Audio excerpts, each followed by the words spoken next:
What is up, obscure mic people? Bark coming at you yet again, and I want to look at a cheap device. I want to check out a cheap interface.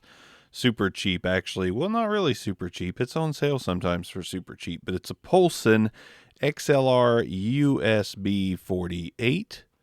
It is a very tiny stick-style interface. I'm not even going to go B-roll on this either because it is just a gain dial, a high and low on the headphones, and on the bottom we've got a 3.5 millimeter jack and a mini USB port. XLR on the top. It's very, very lightweight, like very lightweight, and it does have phantom power. Little button for that. I completely overlooked that. But yeah, little push button for phantom power. Using a Shure SM7B on the Tascam 1x2HR by way of the Shure M367. Not really a fair test. If this does not power this, which I haven't tested. I've used this and I've tested it on other things, but I've never used it with an SM7B. I don't expect much here. I don't even expect it to work. That's why we have to keep the SM7B. Like, yeah, it's a great mic, but we also have to test interfaces with it. So that's what we'll do. Let's go ahead, plug in the POLSEN, see if it's even worth doing the video on this thing with, or do we need to switch to another microphone? I've got some handheld condensers. We'll try one of those, and if we need to try a, less gain hungry dynamic, we will.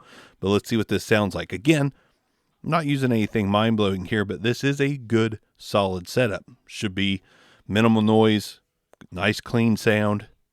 So we'll know a lot by switching to this now. All right, so this is the SM7B on this device. No.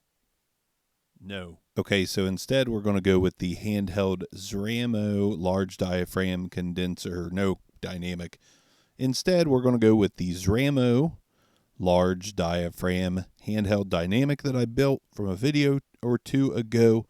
And that is giving me okay levels. It is maxed out on the gain, turned all the way up. And I thought this had latency-free monitoring, but I'm not really hearing much. I'm not really hearing. There we go. There's some. Okay, it does have latency-free monitoring. It's just I'm going to need to, I'm going to hook up to a condenser. But first, maybe, I got one more dynamic we can try. A Waymic WM57. Waymic WM57, gain still all the way up on the POLSEN USB audio interface. Not really giving me much there. How about the Fifine AM8? Fifine AM8, not giving me much there either. How about this? Another mic I'm going to do soon. A Audio 2000s microphone. Nope. No. All right, so now if you notice I've got the POLSEN on and I turned 48 volts phantom power on, which turns this blue instead of red. And I've got a handheld condenser, Audio Technica AMR 41A, I believe it is. And we're getting okay levels, but the gain is almost still maxed out. So all in all, this POLSEN USB interface, while it may sound okay, I can't tell you if it does because it's just not pushing these headphones at all. I'd probably need a cheap set of earbuds to hear latency-free monitoring. Unless you don't need to hear your monitoring and you know you can get good levels out of this thing, maybe if you see it cheap enough, you'll want it, but I just can't think of a real reason to roll with this interface whatsoever. It's pretty much let's go to the BBSAR. On the BBSAR, the POLSEN USB XLR-48 has rightfully earned itself a big old fat score on the BBSAR of a 2. It is bordering on awful just because it won't drive anything. Like, you're going to need to piggyback this onto a booster, a mic booster of some kind to get much out of it.